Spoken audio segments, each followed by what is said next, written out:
Hey guys, welcome to Doug Will Fix It. We're in a BMW 430 2016 plate, and I've got a busted cigarette lighter, so I can't charge my phone.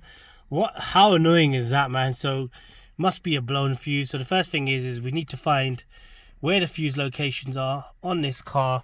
As I said, it's a 2016 430 Grand Coupe, Grand Touring or Grand Coupe, sorry. With a blown cigarette lighter. So let's see how we can actually fix that. So first things first, let's go to the boot.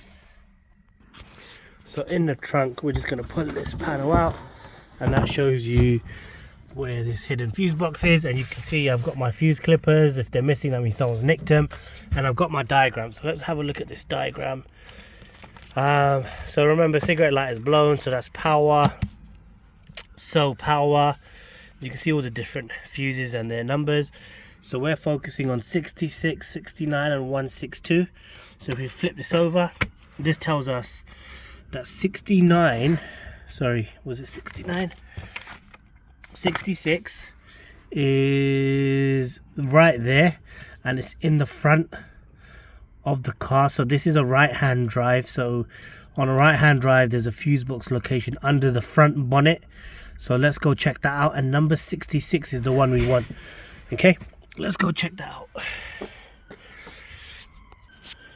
Okay, under the front bonnet, right hand side, passenger side, you unclip this and then you get access to this.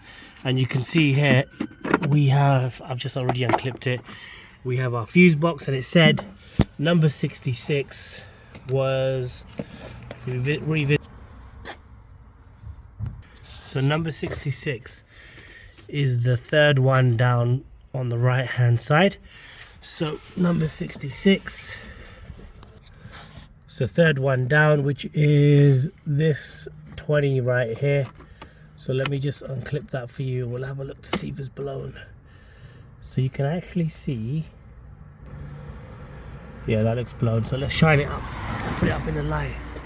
Can you see there's no link between the two? It's snapped, so that's definitely blown. So we need to change it. We need a 20 amp fuse for this. Okay, so I've got a new 20. Just went down the hardware, the car spares, and you can see, if I get the zoom in right, you can see that it's linked, the two metal bits linked, so this one's in good shape. So we're going to pop this one back in to there, and then let's go test the cigarette lighter and just see if it's working. Alright, let's push it, pop that in. Yep, and you can see it's glowing on the edges, so we're back in business. So that's it. Pretty straightforward. Just change that 20 amp fuse. Remember, I showed you how to look it up on the diagram. Sub the channel, like the video, and I'll catch you guys in the next one. Peace out.